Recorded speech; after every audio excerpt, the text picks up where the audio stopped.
Muy bien, shalom nuevamente, hermanos. Dijimos que íbamos a hablar sobre la inmersión o el bautismo, que son los dos términos con los que se conoce generalmente esta práctica, ¿no? Pero ¿qué significa? ¿A qué apunta? ¿Qué representa para aquel que quiere seguir a nuestro maestro? Bueno, son algunas preguntas que vamos a tratar de contestar, entre otras. Yo hace algunos años, hermanos, vi un documental en la televisión y ese documental trataba sobre las excavaciones que se estaban haciendo, perdón, al sur del Monte del Templo en Jerusalén. Y el documental presentaba tomas maravillosas, ¿verdad? Muy bonitas. Y una de estas tomas estaba presentando un mikveh o mikvah, que es un baño ritual. Está hecho de piedra, tiene un determinado número de escalones, cierta medida, pero la toma se enfocó ahí y el narrador comenzó a proporcionar detalles históricos y detalles propios de la tradición que giraba en torno a ese baño ritual. Y bueno, yo traté, mientras el narrador hablaba, de imaginarme estando ahí. Entonces, me imaginé parado al pie de esos escalones. Me imaginé, no sé, el sonido de los levitas cantando los salmos de ascenso. Me imaginé a qué olería, cómo olería el olor del incienso que se usaba ahí en el templo y cómo sería la sensación de esa llamada agua viva, ¿no? O Main Hayim, dice el texto hebreo. Sería agua de algún manantial o incluso agua de lluvia, ¿no? Eso, hermanos, no era un baño simple, no era simplemente un baño como cuando usted llega de trabajar cansado, se mete a la regadera, se lava el cuerpo, se enjabona, se seca, se sale y listo, ¿no? No era para quitarse la suciedad, el polvo del camino. Ese baño representaba una transformación. Era un proceso requerido en la Torá para pasar de un estado tamei, dice el texto hebreo, a tahor. Esto es de un estado impuro a un estado puro. Y eso es hablando con relación al servicio del templo, ¿verdad? Ese estado de pureza o impureza era una pureza o impureza ritual en torno al servicio que se llevaba a cabo en el templo. Era entonces la preparación previa, bueno, preparación indica que es previo, ¿no? Era la preparación para encontrarse con el Todopoderoso, con el Elohim viviente, con Yahweh. Sin embargo, muchos hoy leemos nuestras Biblias y vemos ahí la palabra bautismo. Y surgen preguntas importantes en torno a esto. ¿Para qué es el bautismo? ¿Para qué es la inmersión? ¿Tiene que ver con nuestra salvación? ¿Tiene que ver con un ritual simplemente legalista basado en las obras como muchas denominaciones lo indican? ¿Quién puede hacerlo? ¿Cómo se lleva a cabo? Pero no sé si sean esas las preguntas correctas. ¿Qué tal si estamos haciendo las preguntas equivocadas? Miren, una cosa curiosa. Mi madre y la mayoría de mis hermanos viven en un pueblito en el estado de Coahuila, al norte de México, que se llama Parras de la Fuente. Ahí en ese lugar, que está a escasas horas de la ciudad de Monterrey, Nuevo León, me llevaron a un balneario. Yo supongo que la mayoría de los que estamos aquí conocemos qué es o sabemos qué es un balneario, ¿no? Es un lugar donde hay albercas o alguna especie de chapoteadero para los niños, hay agua corriente, entonces uno pasa ahí una tarde agradable, se divierte, nadas, eh, comes alguna comida en compañía de tu familia, pero lo que a mí me llamó muchísimo la atención cuando llegamos a ese lugar fue el documental que vi hace algunos años. Y es que en una especie de edificio en ruinas hay cuatro albercas, ¿verdad? Ellos la llaman albercas. El lugar se llama Los Bañitos de Villarreal. Tengo un nombre muy extraño, pero si ustedes quieren buscarlo ahí en Google y ver alguna imagen, era parte de las imágenes que yo les iba a poner aquí en la presentación. Ustedes van a ver que esos baños están hechos de cantera, de piedra de cantera o piedra laja, como la conozcan en sus países.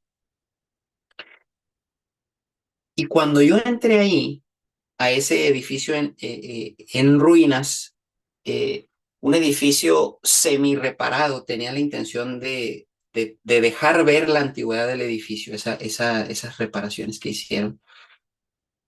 Yo inmediatamente pensé en el documental, porque eran exactamente iguales. Tenían el mismo número de escalones, estaban conectadas al agua corriente que venía de un manantial. Y esa agua que llenaba lo que ellos llamaban una alberca, que yo identifiqué como una mikvah, esa agua la llenaba y continuamente se renovaba. Era agua que continuamente estaba renovándose y pasaba a las siguientes mikvahs, que eran tres o cuatro. Bueno, yo hablé con uno de mis hermanos y le dije, mira, esto se parece mucho a, a una mikvah, que es un baño ritual donde se llevaba a cabo así, así, así. Le di los pormenores, le pareció muy interesante y resulta que él conocía a la persona que estaba encargada del lugar y dijo, vamos a hablar con fulano de tal para ver qué te dice.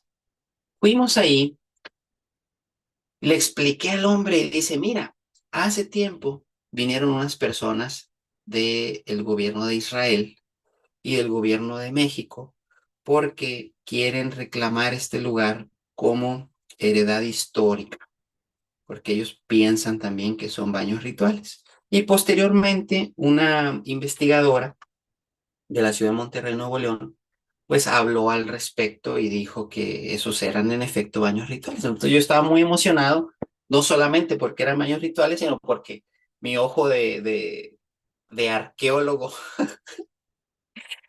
yo quería ser arqueólogo cuando era niño, nunca lo logré, ¿no? Pero mi ojo avisor, pues vio en el clavo y tenía razón, eran unos baños rituales eh, judíos. Entonces, esto está muy anclado, manera de pensar de las personas que corresponden, que pertenecen a ese entorno cultural y que tienen ese bagaje histórico. Entonces, ¿qué tal si les digo, hermanos, que tal vez nos estamos haciendo las preguntas equivocadas con respecto al bautismo, a la inmersión?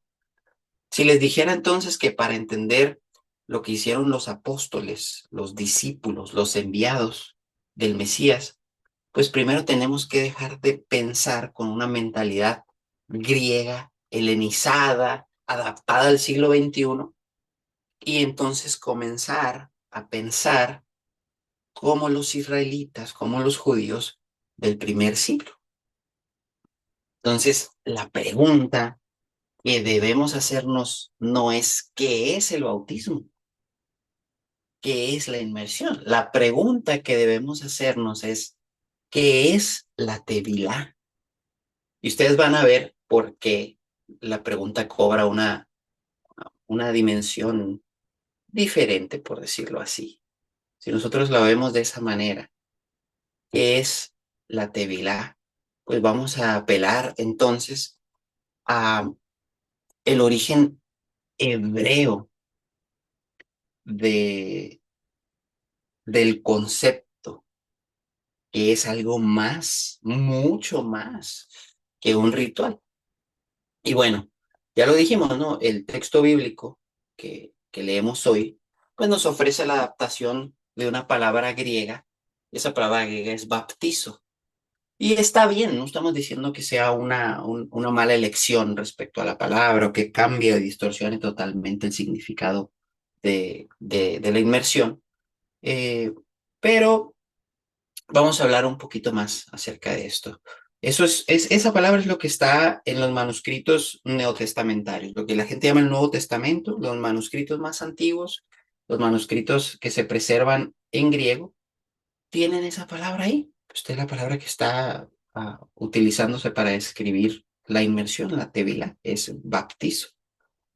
Significa sumergir o hundir, pero los discípulos del Mesías, los enviados, como Pedro, como Jacob, como Johanán, ellos no pensaban en griego, porque su mente respondía a otro idioma, ¿no? Ellos pensaban en hebreo, es como cuando usted está pensando respecto a cualquier tema, usted está pensando en español, usted no está pensando en francés. Ay, usted piensa aquí en francés y luego habla español. No.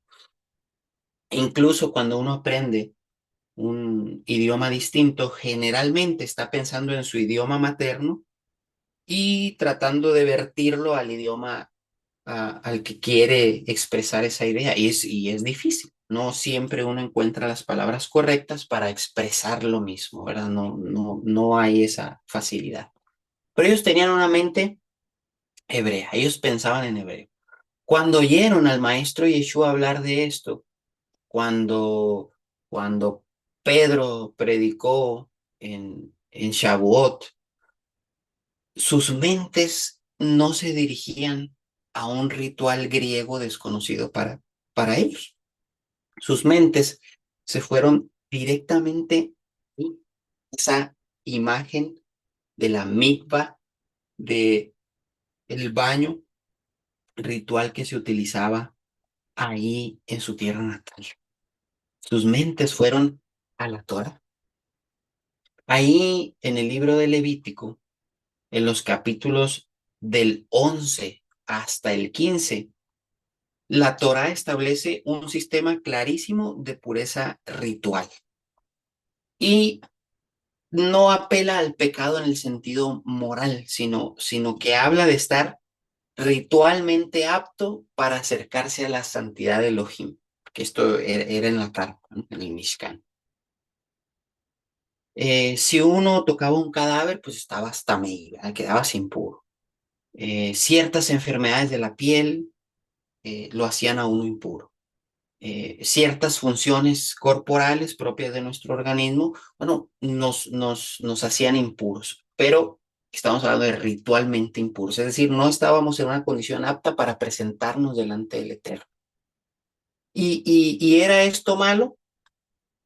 Pues no era malo, hermanos. Era parte de la vida, porque uno siempre va a estar expuesto a la probabilidad de tocar un cadáver.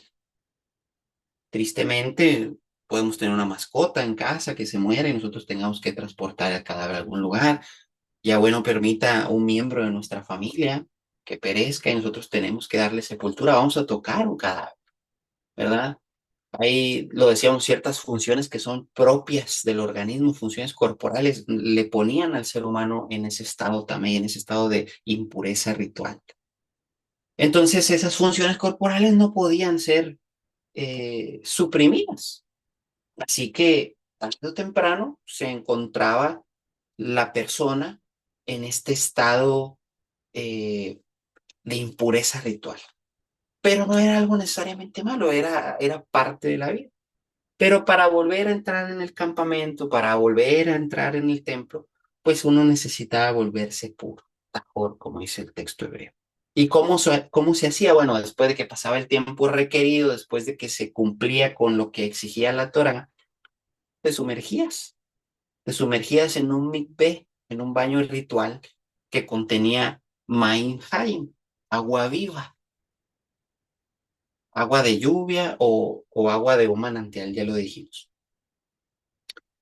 Cuando ustedes ven las excavaciones que se hacen en Qumran, ahí cerca del Mar Muerto, que era donde vivía la comunidad del Mar Muerto, que se cree que pueden ser esenios o descendientes de los sacerdotes sadoquitas, saben que se encuentra más que nada por todas partes en esa área. Se, se encuentran estos baños rituales. Se encuentra mikvaot, que es el plural de mikveh. Hay decenas de baños rituales. Esta comunidad de Qumran esta comunidad del Mar Muerto, estaba obsesionada, podría decirse, con la pureza. Ellos creían que vivían en los últimos días y que debían estar perfectamente puros para estar preparados para la venida del Mesías. Así que para el judío del primer siglo, la inmersión no era un concepto nuevo, era una parte fundamental de su pacto y de su relación personal con Yahweh. Era una declaración visible que decía, estoy dejando atrás mi estado de impureza y estoy entrando en un estado de pureza. Estoy listo para adorar, estoy listo para servirle al Creador. Entonces, ¿cuándo se presenta un cambio en esto? Lo vamos a ver más adelante. Pero noten ustedes cómo esto ya tiene una carga moral. No estamos hablando de cosas tangibles, no estamos hablando de que la pureza ritual fuera visible. Ah, usted toca un cadáver y a usted no se le nota que tocó un cadáver, ¿verdad? No, no sale nada físicamente que usted diga, ay, mira, ahí va el hermano Jorge, se ve que acaba de tocar un cadáver, ¿verdad que no? No, no hay nada que indique que usted tuvo un cadáver o que usted tuvo un flujo durante la noche, ¿verdad? Ay, mire, esto se nota, ¿no? No, no se nota. Pero, pero el llevar a cabo la inmersión en este punto de la historia, en este punto de lo que implica dentro del el margen de la Torá, era una declaración pública sobre todo, porque eso se hacía públicamente. Estoy dejando atrás mi estado de impureza y estoy entrando en un estado de pureza. Estoy preparándome para el encuentro con mi Creador.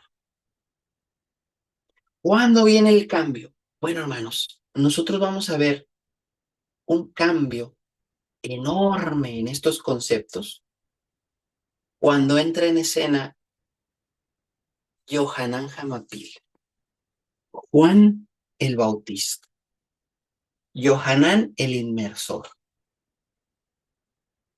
Si todo el mundo ya se estaba sumergiendo, si era harto conocido que la inmersión tenía un valor simbólico, ¿qué fue tan radical acerca de Juan el Bautista, acerca de Yohanan el Inmersor? ¿Por qué la gente salía en masa de Jerusalén al desierto, a un lugar desolado, solo para ser sumergido por un hombre salvaje que comía langostas y miel, ¿verdad? Imagínense esa escena, hermano, que se vestía con pieles, que probablemente lucía desaliñado. Podríamos imaginar a Yohanan, y esto no lo digo con una mala intención ni buscando hacer burla, porque muchas veces las personas juzgan las expresiones desde su perspectiva, pero a veces su perspectiva no es la perspectiva que el orador tiene en mente, ¿no? En este caso yo quiero que ustedes vean una escena mental que les explique lo extraño de esta situación. Imagínense que usted ve a un vagabundo. Creo que todos hemos visto un vagabundo, ¿verdad? Pobre gente se enfrenta a circunstancias difíciles, pero la mayoría de nosotros sabemos que, con algunas excepciones, muchos de ellos lucen desalineados, sucios, con el pelo largo, están vestidos probablemente con ropas harapientas, que no son ropas en las mejores condiciones. Bueno, hermanos, podemos imaginarnos así a Johanan. No lo hacemos normalmente, pero lo podemos imaginar así. Un hombre extraño que no vive en la ciudad, que se aísla en el desierto, que está vestido de pieles, probablemente desalineado, que come, eh, dice ahí el texto, miel y langostas, que no son langostas de mar, ¿verdad? Son langostas como los grillos, como los saltamontes. Y esa no era la dieta, aunque estaba permitida en la Torah, no era la dieta común para la época. Y esos alimentos se encuentran en la naturaleza salvaje, en un estado salvaje. Yo no creo que Yohanan fuera apicultor para cultivar su propia miel, eso es seguro. Entonces, este hombre que tenía esta presencia extraña, estas características, tan, tan curiosas, atraía masas. Y todas esas personas salían de la ciudad y se iban allá al terreno solitario donde estaba este hombre con apariencia de vagabundo y se sumergían. ¿Por qué, hermanos? Si podían hacer la inmersión, podían sumergirse, podían ser bautizados ahí, en Jerusalén, donde ellos estaban, en esos baños rituales que salieron en el documental que les comento. Bueno, eso es porque Johanán hizo algo que nunca nadie había hecho antes.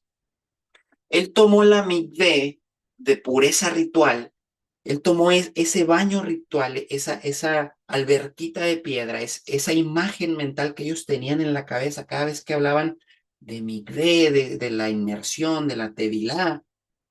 Ellos veían dónde tenían que hacerlo, veían la mikvé de piedra. Bueno, él tomó esa imagen y la conectó directamente con la teshuvá, con el arrepentimiento moral y espiritual.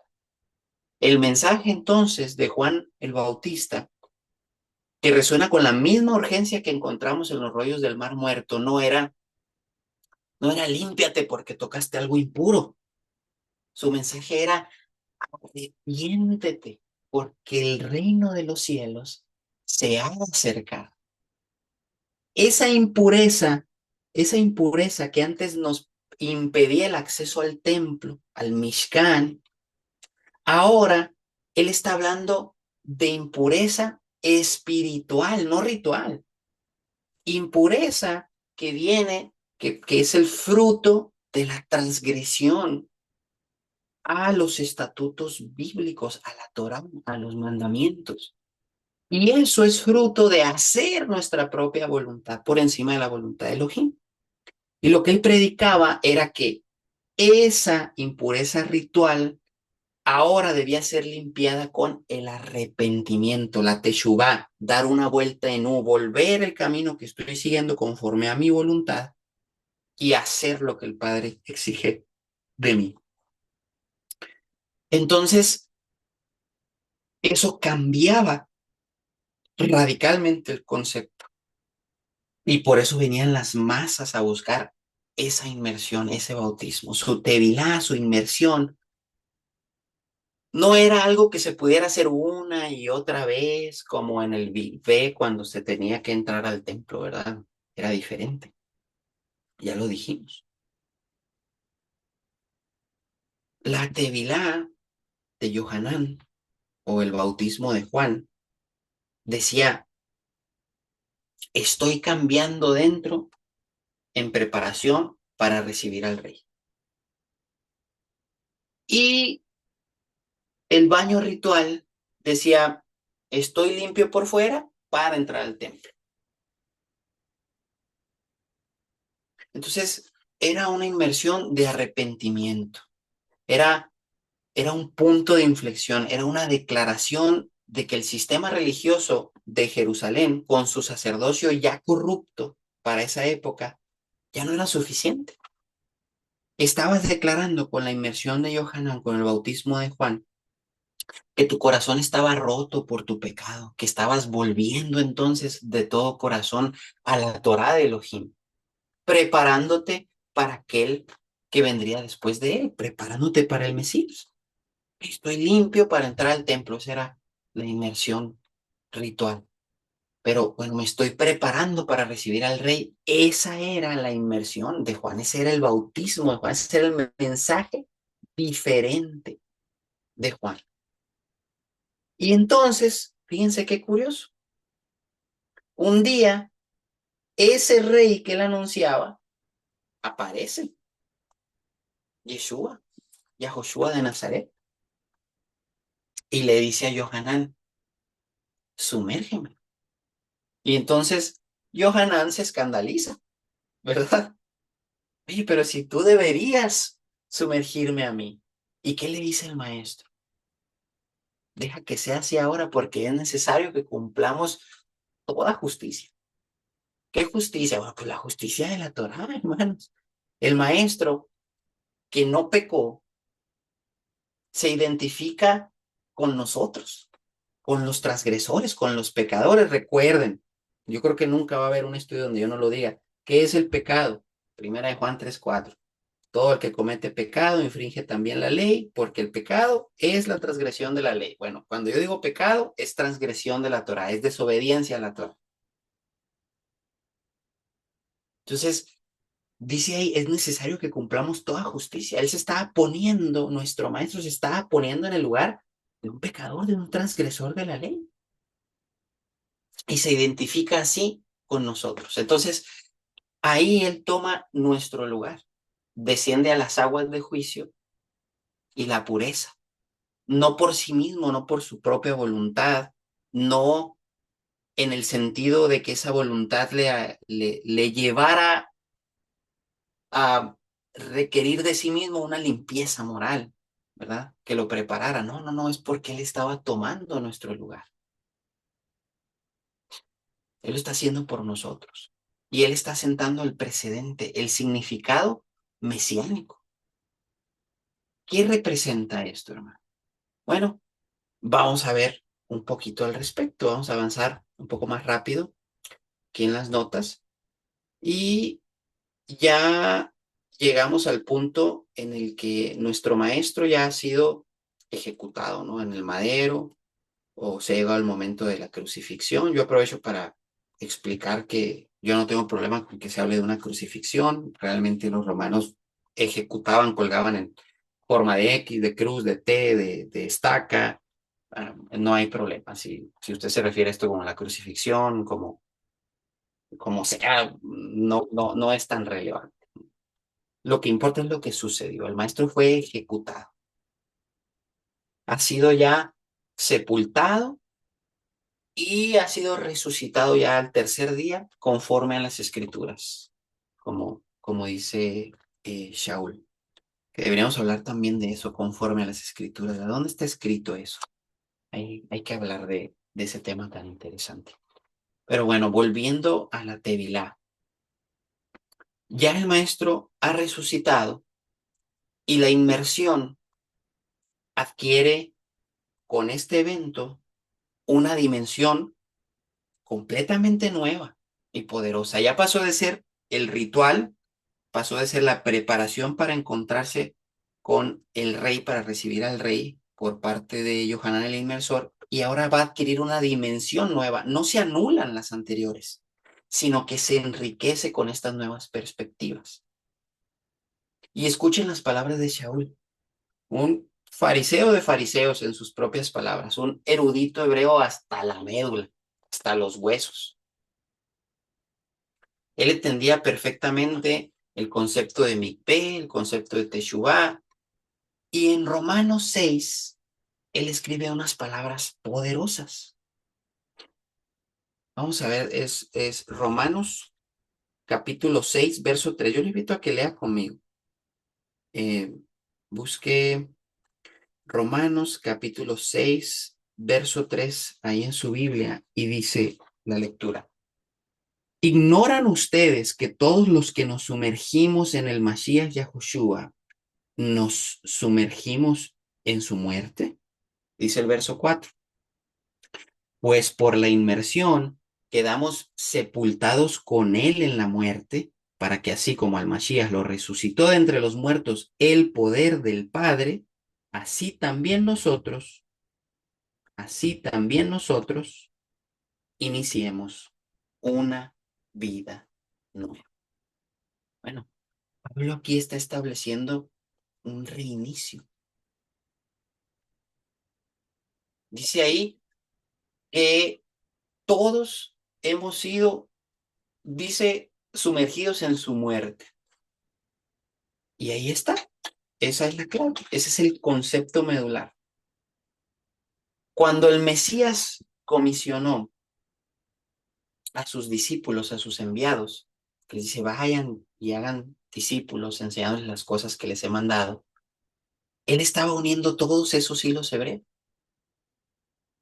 Es como el mikveh. Sigue siendo una limpieza, pero el enviado, el discípulo amado, perdón, Pedro, lo llama la aspiración de una buena conciencia hacia Elohim. Ahí en Primera de Pedro, capítulo 3, verso 21, dice lo siguiente. Primera de Pedro 3, 21. Dice, aquella agua, porque está hablando de los días de Noah, los días de Noé, aquella agua era un símbolo de la inmersión que ahora los salva a ustedes también. No en cuanto a quitarles la impureza carnal, sino en cuanto a la respuesta de una conciencia limpia para con Yahweh mediante la resurrección de Yahoshua el Mesías. Esa es la aspiración de una conciencia limpia, que quiere encontrarse con su Creador, que quiere prepararse para encontrarse con su Rey. Nos limpia, nos hace tajo, ¿verdad? Puros. Es entonces también como la Tevila de Yohanan. Es inseparable del arrepentimiento. Va junto con pegado de la Teshuvah, del volver atrás. En Hechos 2:38, ¿qué dice Pedro? Arrepiéntanse, varones, hermanos, ¿qué haremos? Cuando están predicando las cosas que habían sucedido. En Hechos 2:38 dice, arrepiéntase y sumérjase cada uno de ustedes. Vamos a leer eso. Vamos ahí al libro de los Hechos, capítulo 2, verso 38, desde el 37, dice, cuando oyeron esto, se les afligió el corazón y le preguntaron a Simón y a los otros enviados, varones hermanos, ¿qué tenemos que hacer? Entonces Simón, este es Pedro, les dijo, arrepiéntanse y sumérjase cada uno de ustedes en el nombre de Yahoshua el Mashiach para que se les perdonen sus pecados y recibirán el don del Espíritu de santidad. Entonces, ¿qué hay de esto? Hay que mostrar el arrepentimiento o podemos mostrar ese arrepentimiento mediante el símbolo de la inmersión, mediante lo que la inmersión representa. Acuérdense que también la inmersión en relación a un maestro, porque aquí dice sumérjanse en el nombre de Yahoshua el Mesías. Esto es hacerlo para él, ¿verdad? Hacer declaración pública que usted está sirviendo al Mesías, que usted lo está siguiendo. En la antigüedad, los discípulos se sumergían en el nombre de su maestro. Y esa declaración pública de sumergirse en el bautismo de Gamaliel, de Gilel, de quien usted guste y mande, daba testimonio público de que usted era discípulo de ese maestro. Por eso cuando se habla del bautismo de Juan, se habla del bautismo en relación a su persona. Y por eso, por ejemplo, cuando nosotros vemos a Yahoshua hablando con los líderes fariseos y él les dice, ellos le preguntan a él, ¿con qué autoridad haces estas cosas? Él le dice, bueno, no les voy a responder a menos que me digan, el bautismo de Juan, ¿era de Elohim o era de los hombres? ¿Verdad? Y les deja la pregunta ahí en la... Pero él le llama la inmersión de Yohanan, el bautismo de Juan. Entonces, él está relacionando esa imagen con un maestro en específico.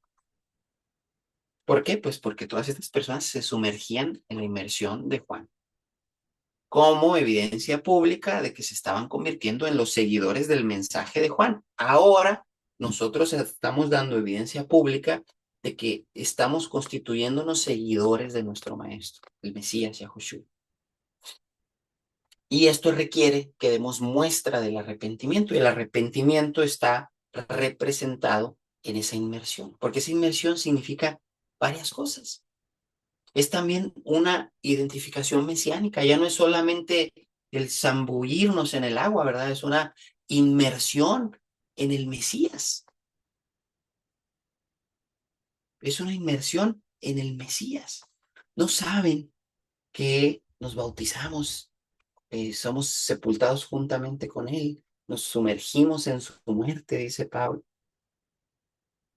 ¿Quieren saber entonces qué significa ser bautizado? ¿Qué significa llevar a cabo la inmersión? ¿Qué significa practicar la tevilá? Eso, hermano, significa que usted está siendo sepultado. Cuando usted baja esas aguas, no está simplemente mojándose, está declarando de manera profética el yo que estaba esclavizado al pecado, el yo que estaba separado de Elohim, ese yo se está muriendo. Lo estoy crucificando con el Mesías, lo estoy sepultando en esta tumba de agua. Y cuando usted sale de esa agua, está respirando el aire de la resurrección. Está usted declarando, así como el Mesías fue levantado de entre los muertos por la gloria del Padre, así yo también ando en vida nueva. Así yo también ando en vida nueva. Ya lo leímos. Eso es andar en nueva vida, eso es iniciar de nuevo. No es un ritual griego, no es un legalismo, es una declaración de guerra contra su antigua manera de vivir y una declaración de pacto con nuestro rey. Ahora, vamos a la práctica. ¿Cómo se practica? ¿Quién? ¿Cuándo? ¿Cómo le hago? ¿Cómo lo hacemos? No, el texto original nos da pistas. La palabra hebrea tevilá y la griega baptizo, ambas significan inmersión total, completa.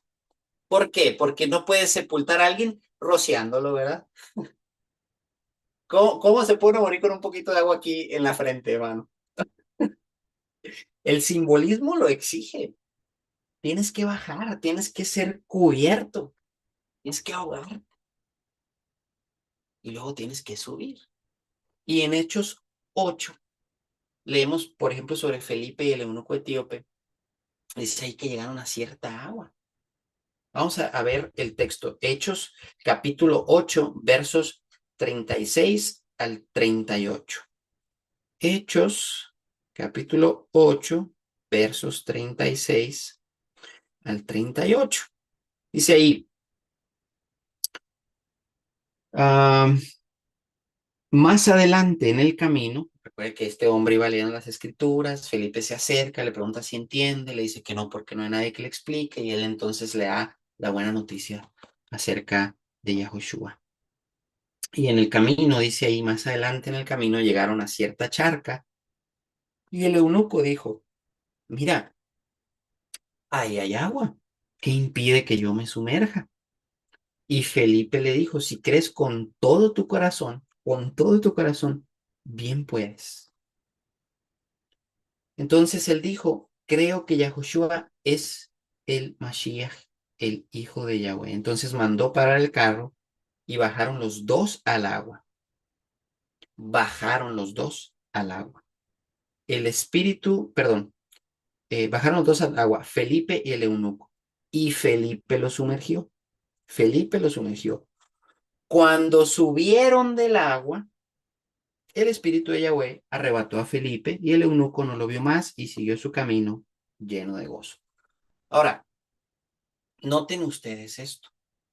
Dice, llegaron a cierta agua, bajaron ambos al agua, descendieron ambos al agua, le bautizó, dice ahí, y cuando subieron del agua, el idioma, hermanos, es inequívoco. Esto está hablando de una inmersión, está hablando de sumergirse. ¿Y quién debe ser sumergido, hermanos? Los bebés recién nacidos. Bueno, vamos a ver el patrón bíblico. ¿Qué dijo Pedro?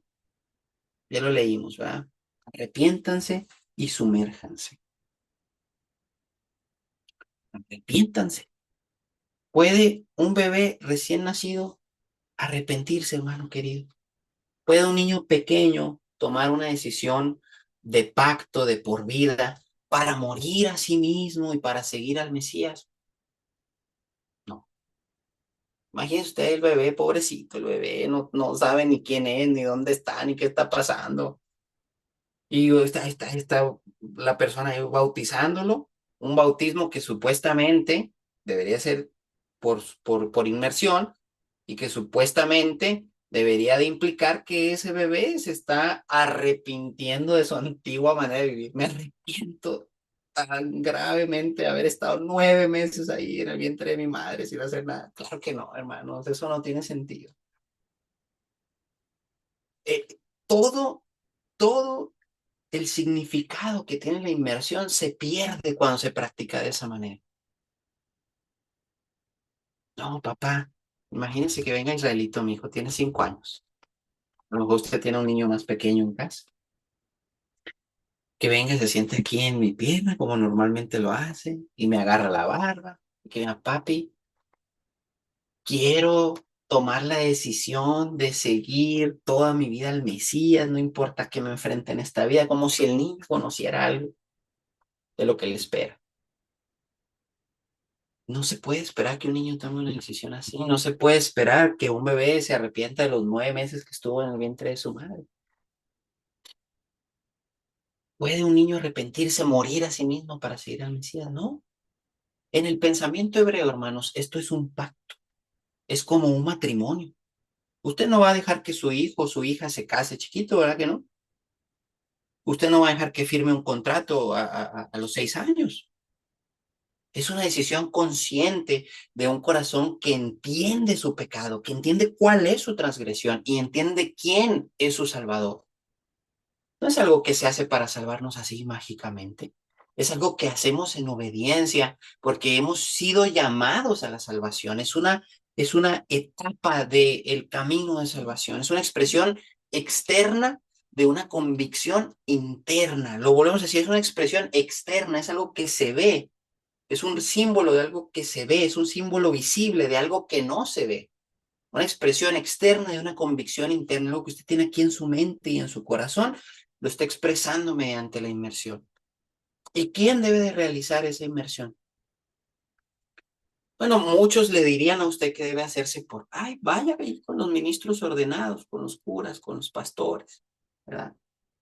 Y sí, el maestro de autoridad a sus discípulos, a sus apóstoles, pero hay que tener cuidado. No tenemos que caer en la trampa, traer en la campa, lo estoy diciendo al revés. No debemos de caer en la trampa del pensamiento conciliar griego que se desarrolló posteriormente, como los concilios de Nicea, ese tipo de concilios que se dedicaron a crear una jerarquía eclesiástica rígida, inamovible, una estructura de poder religioso que se parecía más a una estructura del ejército romano que a algo en relación al Templo de Jerusalén, por ejemplo. En el primer siglo la autoridad provenía de la comisión de Yahushua, nuestro maestro. Se trataba de discípulos maduros, ¿verdad? Hablamos entonces de ancianos de la comunidad que actuaban como testigos de esta decisión de pacto. La persona que sumerge no tiene un poder mágico, hermanos. No es la gran cosa. Es un instrumento simplemente. Es la obediencia, la fe y el arrepentimiento del individuo combinados con el poder del Espíritu de Santidad del Ruach HaKodesh, el que hace la obra. El patrón que nosotros vemos con claridad en las Escrituras es arrepentimiento, más inmersión, más imposición de manos para recibir el Espíritu de Santidad. Es el modelo apostólico, el modelo bíblico completo, el modelo de los enviados. No me gusta mucho la palabra apostólica porque se confunde, ¿verdad? Pero ustedes saben a qué me refiero. Y am,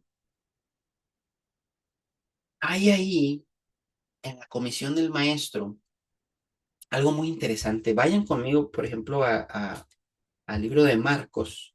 Ya vamos hacia el final. Marcos capítulo 16, versos 15 y 16. Me estaba pasando esta escritura y es muy importante. Les dijo, vayan por todo el mundo y proclamen la buena noticia a toda criatura. Ese es el Marcos 15, 15. Marcos 15, 15. Estamos hablando ahí de la comisión de anunciar las buenas nuevas. Ahora, noten ustedes el verso 16. Dice, el que crea, el que crea y se sumerja se salvará, pero el que no crea se condenará.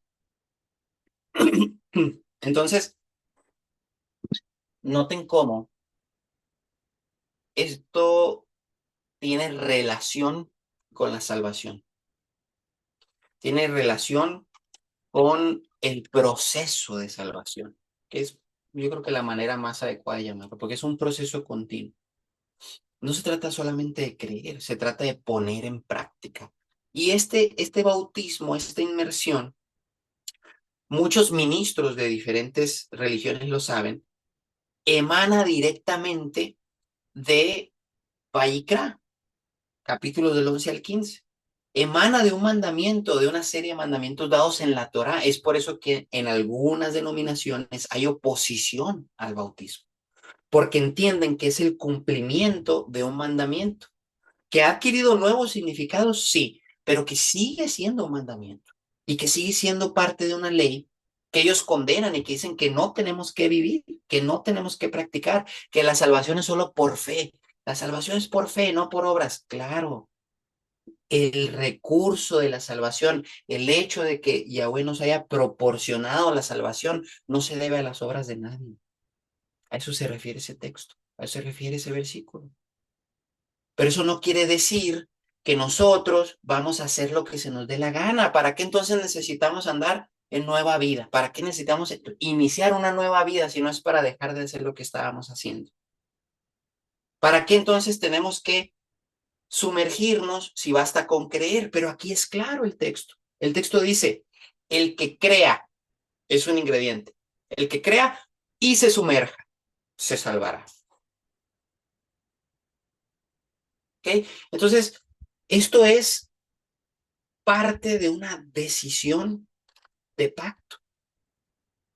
Así que yo les pregunto, hermanos, en este día, ¿por qué debería usted ser sumergido o por qué no?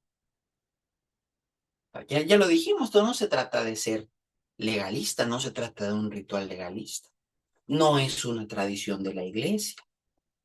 Hermano, deberíamos ser sumergidos porque la paga del pecado es muerte, lo dice la Escritura. Porque todos hemos pecado y estamos destituidos de la gloria de Elohim, también lo dice la Escritura. Y porque Yahushua, nuestro maestro, ya pagó esa deuda. Y adivine qué. Bueno, Yahushua, nuestro maestro, que ni pecó ni transgredió, se sumergió. Y nosotros tenemos que seguirle y andar como él anduvo. Porque el que quiere seguirle tiene que andar como él anduvo. Por lo tanto, esto no es por legalistas. Es porque reconocemos que nuestro maestro ya pagó el precio. Y nos sumergimos en su muerte y en su nombre, porque somos sus seguidores y porque tenemos fe en que la obra que él inició se cumplirá. El Mesías ya pagó la deuda y la inmersión es su oportunidad personal de aceptar ese pago por esa deuda. Es la decisión más importante de nuestras vidas, no porque sea un acto mágico, sino porque esa es su declaración de pacto, hermano querido. Es el momento en que usted deja de ser su propio Dios, su propio Elohim, y te sometes a Yahweh como tu rey y reconoces al rey que él ha puesto para nosotros. Es el momento en el que usted dice, ya estoy cansado de estar así, en este estado también, en este estado impuro. Estoy cansado de estar separado de mi creador, alejado de mi creador. Entonces, por fe en el Mesías Yahushua, decido bajar a esta tumba de agua, decido morir a mi pecado y confío en que Él me levantará a una vida nueva, me injertará en el olivo, me convertirá en parte del pueblo de Israel. Quizá usted esté aquí en este momento en una encrucijada, enfrentándose a una decisión difícil de tomar. Quizá el Todopoderoso esté abriendo su mente. Quizá usted esté cansado de ir por su propio camino. Y si es así, hermano querido, hermana querida, usted está listo, usted está lista para hacer teshuva, para practicar el arrepentimiento. Está listo para morir a su pecado. Si ese es usted, si ese es su caso, entonces el agua le está llamando. Dijo el hermano Freddy después de una de las alabanzas que compartió el hermano Ben. Dice, tenemos sed de esa agua. Bueno, el agua le está llamando. No como un ritual vacío, sino como la tumba que lleva a la resurrección. Esa, hermanos, es la verdadera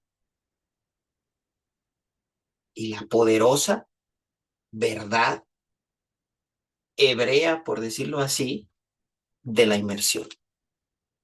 Yo sé que no hemos abundado mucho en textos bíblicos, pero este no es un tema que lo requiera. Este es un tema que apela a su corazón. Un corazón que sabe andar ya en la perfecta ley de la libertad. Y bajo esa libertad, usted puede decidir si llevar a la práctica ese arrepentimiento interno y convertirlo en una prueba externa de su fe mediante practicar la inmersión en el nombre de nuestro Maestro. La decisión, hermano querido, hermana querida, es suya. Pero si escuchan la voz, no endurezcan sus corazones. Shabbat Shalom, hermanos queridos, que Yahweh les bendiga. Esto ha sido todo por hoy y nos vemos pues en una próxima entrega más adelante si el Padre lo permite. Que Yahweh los bendiga y muchas gracias por su atención.